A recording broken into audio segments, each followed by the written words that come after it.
So this is Eli's story, as he told me. Um, he's not good at talking, but he's a great little writer. So Eli Behind has helped me put together his story with a couple of books.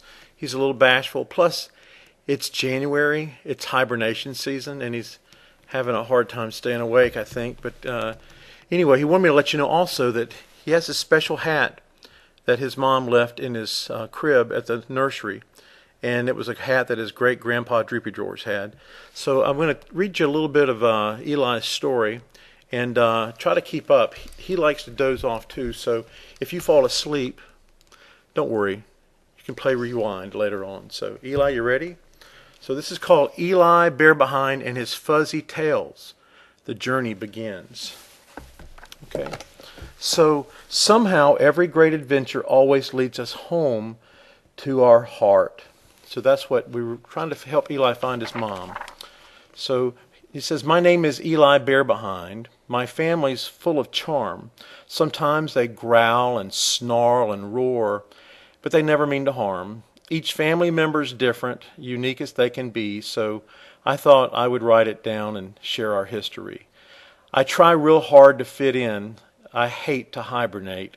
There's so much life out there to live. I choose to stay awake." So this is his mom and dad. For those of you that might know any of these folks out there, this is his grandpa Droopy Drawers up at the top. His mom and his dad. This is his dad, and this is his mom over here. And they're out there looking for him.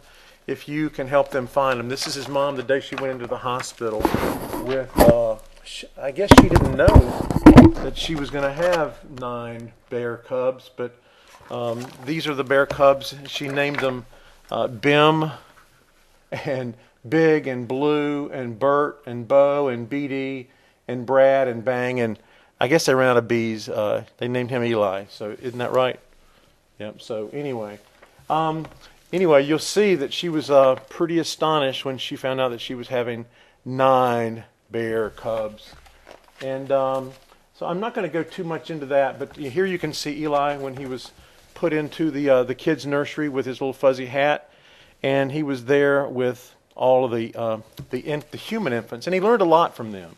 He really did. And this is a better shot of let's see, there he is with all the babies, and you know he spent a lot of time there. But anyway, he waited and waited and waited for his mom. Eli, wake up. For his mom and dad to come back, and they didn't realize until about a day and a half later that they had left him there. So the nurses started, gave him a little special nickname. We'll tell you more about that in a minute. But so here's Eli's moving on poem. This is what he said after waiting 4 days at the hospital. He said, "I know my parents love me, but I feel so all alone. They loaded up and left me here and took the family home. I must escape to find them. My journey soon must start. I'll just sneak in silence here and find them with my heart. I know that we will reconnect. There is no doubt of that. The spirit of my great-grandpa will guide me with his hat. I'll tie my sheets together and knot them to my bed. Then down I'll go, so ever slow, to find my folks instead. I'll slither down the hallway and scale down every wall, and I'll roll down stairs like bowling bears and out the window crawl, and no one will ever miss me until it's feeding time, but I will raid their icebox. A snack would be just fine." So here you see Eli climbing down the windows, and there he is in the refrigerator down there, getting some what he calls honeyberry jam. We're going to find out more. He loves honeyberry jam. And here's his little poem about his mom. His mom got there just a little bit late. It's called Mom's a Tad Bit Late poem.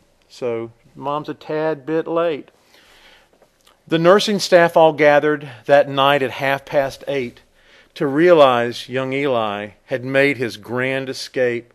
Yes, Eli Bear slipped past them all without one "thank you, ma'am," with just his fuzzy grandpa's hat and their honeyberry jam.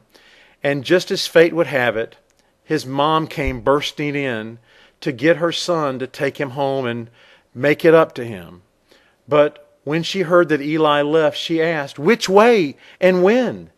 How can this be, and who's in charge? I need to speak to them."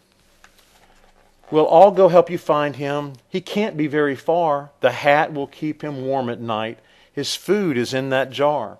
They searched and searched for hours, but Eli was long gone.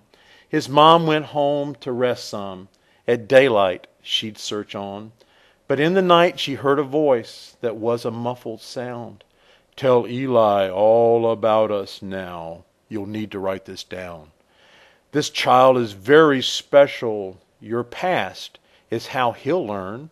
So write each day while he's away to share on his return." So Eli, your mom's writing to you every day while you're gone, okay? And this is called The Bridge. And I wanted to share with you the little bridge that Eli and his mom are going to make here. And you see they're both napping and taking a little nap. Eli was sitting outside that day. That night, as each bear drifted off, so far away but near. Eli, wake up. That night, as each bear drifted off, so far away but near, they watched the sun pull down her shades, and both had dreams so clear. They dreamed about a short bridge that was not hard to cross, and at its ends two hearts would mend and heal all pain and loss. So each bear joined this journey that everyone must make to heal inside the hurts that hide the love we can't forsake. So Mama Bear committed to love Eli each day and write him songs and poems and words that she would tuck away.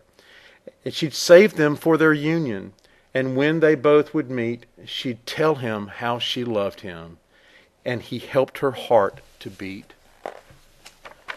Every day, young Mama Bear would write so much it hurt. Look at all the books that she's writing to Eli about their past and their history, about her life and kids and things, and then she'd walk and search.